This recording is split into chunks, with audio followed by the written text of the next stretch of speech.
ஆசிரியர் உயிர் அண்ணன் வீரமணி அவர்கள்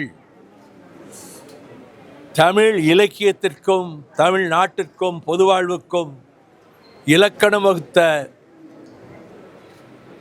அண்ணன் குமரி அனந்தன் அவர்களுடைய மறைவுக்கு இரங்கல் தெரிவிக்க வந்து வீர வணக்கம் செலுத்திவிட்டு இரங்கல் உரையும் இப்பொழுது இங்கே ஆற்றினார்கள். 70 ஆண்டு கால இடையறா நட்பு என்று 1962, 63, 64, 65 இந்த 4 ஆண்டுகளிலும் இந்திய கம்யூனிஸ்ட் கட்சியினுடைய கலை இலக்கிய பெருமன்றம் தூத்துக்குடிக்கு பக்கத்தில் குறுக்குச்சாலையிலே இலக்கிய விழா கலை இலக்கிய விழா நடத்திய போது அந்த 4 ஆண்டுகளும் குன்றக்குடி அடிகளார் தலைமையில் ஒரு அணிக்கு ஐயா குமரி அனந்தன் அவர்கள் தலைமை தாங்கவும் இன்னொரு அணியிலே நான் அந்த தலைப்பை எடுத்து பேசவுமாக கம்பராமாயணத்தில் சிறந்த வீரன் இலக்குவனா இந்திரஜித்தனா என்ற பட்டிமன்றத்தில் அவர் இலக்குவன் என்று பேசினார், நான் இந்திரஜித்தன் என்று பேசினார். அதற்கு பிறகு அவர் என்னை வந்து கட்டி தழுவி கொண்டு எங்கே படிக்கிறீர்கள்? நான் சேவியர்ஸ் காலேஜில் படிக்கிறேன் என்று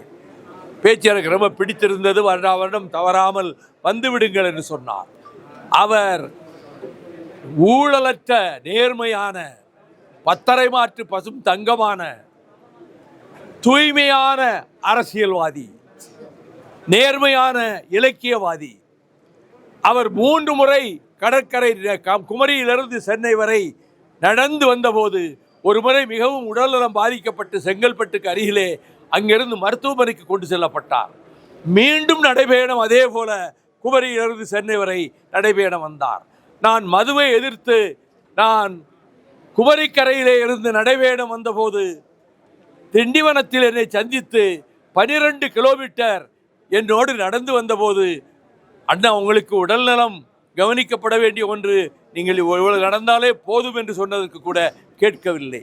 அதற்கு பின்னர் அவர் மருத்துவமனையில் அனுமதிக்கப்பட்ட ஒவ்வொரு நேரத்திலும் போய் நீண்ட நேரம் பேசிக் கொண்டிருந்திருக்கிறேன். அவர் பாரத மாதா கோயிலுக்கு சிலையும் கோயிலும் அமைக்க வேண்டும் என்று அதற்கொரு நடைபயணம் வைத்தார். இந்த நடைபயணங்களை சென்னையிலே தொடங்கி வைக்கும் போது ஐயா வீரமணி அவர்களைப் போல முக்கிய தலைவர்களையும் அழைத்த போது என்னையும் அழைத்திருந்தார் தொடங்கி வைப்பதற்கு. அவர் தன்னைத்தானே வரித்து கொண்டு இந்த 92 வயது வரையிலும் தமிழுக்காகவும் தமிழ் மண்ணுக்காகவும் இந்த பனை மரங்களை பாதுகாப்பதற்காகவும் தூய்மையான அரசியல் நிலவுவதற்காகவும் இடையறாது தொண்டாற்றினார். எந்த இலக்கிய கூட்டங்களிலும் பார்வையாளராக முதல் வரிசையிலே வந்து அமர்ந்து மற்ற உரைவீச்சாளர்கள் பேசுவதை கேட்பார், கேட்டு பாராட்ட வேண்டியதை பாராட்டுவார். இன்னும் ஒரு 10 ஆண்டு காலம் 100 ஆண்டு கடந்து அவர் வாழ்வார் என்று நானெல்லாம் எதிர்பார்த்தேன். ஆனால் பேரிடியாக இந்த செய்தி பொழுது புலர்ந்தவுடன் அண்ணன் குமரி அனந்தன் அவர்கள் மறைந்து விட்டார்கள் என்ற செய்தி என்னை மிகவும் அதிர்ச்சியுற செய்தது. எல்லோருக்கும் அவர் நண்பர், யாருக்கும் பகைவர் அல்ல. எல்லா அரசியல் கட்சி தலைவர்களும் அவரை பாராட்டுவார்கள், போற்றுவார்கள். நாடாளுமன்றத்திலே தமிழிலே கேள்வி தொடுக்க வேண்டும் என்ற உரிமை போரை தொடங்கி அதிலே வெற்றியும் கண்டார்.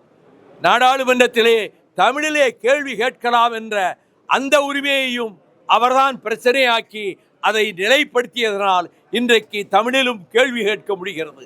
இந்த சாதனைகள் எல்லாம் அண்ணன் குமரி அனந்தனுடைய வரலாற்றில் மறைக்க முடியாத, காலத்தால் அழியாத பெரிய தியாக உணர்வோடு செய்யப்பட்ட சாதனை செயல்களாகும்.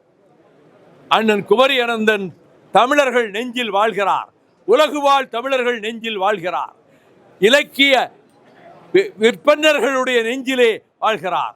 அவர் மகள், அவரால் வார்ப்பிக்கப்பட்ட தமிழிசை, அவர்கள் இன்னொரு இயக்கத்திலே இன்றைக்கு முக்கிய தலைமை பொறுப்பிலே இருந்தாலும் இவர் அந்த காங்கிரஸ் கட்சிக்கு செய்ய வேண்டிய தியாகங்களை செய்தவர். அந்த காங்கிரஸ் எல்லை கோடுகளை தாண்டாமலே இதுவரை எல்லோருக்கும் பொதுவானவராகவும் காங்கிரஸ் கட்சிக்கும் ஒரு தலைவராகவும் இருந்து பாடுபட்டிருக்கிறார். அண்ணன் குமரி அனந்தன் அவர்களுடைய புகழ் விண்ணிருக்கும் வரை மண்ணிருக்கும் வரை அந்த குமரி கடல் இருக்கிற வரை நிலைத்திருக்கும். அவர் புகழ் வாழ்க என்று சொல்லி என்னுடைய வீர வணக்க உரையை, மறுமலர்ச்சி திமுக கழகத்தினுடைய இரங்கல் உரையை இங்கே தெரிவிக்கிறேன்.